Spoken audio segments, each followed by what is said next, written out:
Pesawat serang Su-25 Angkatan Udara Rusia kembali beroperasi di langit Avdiivka.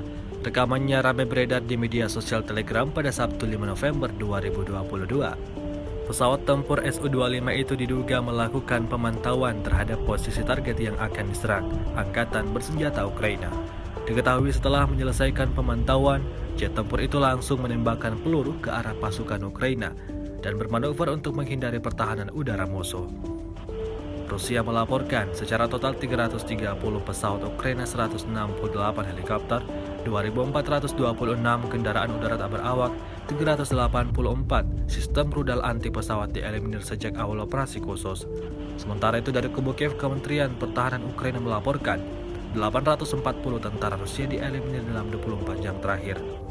Sebanyak 74.840 prajurit Rusia meninggal sejak awal konflik hingga hari ke-254.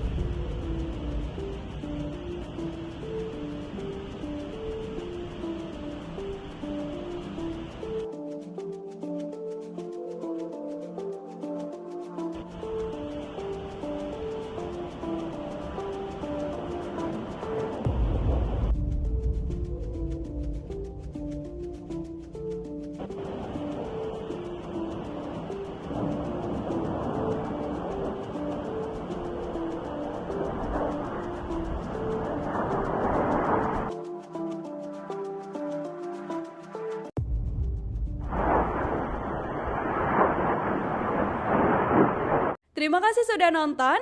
Jangan lupa like, subscribe, dan share ya.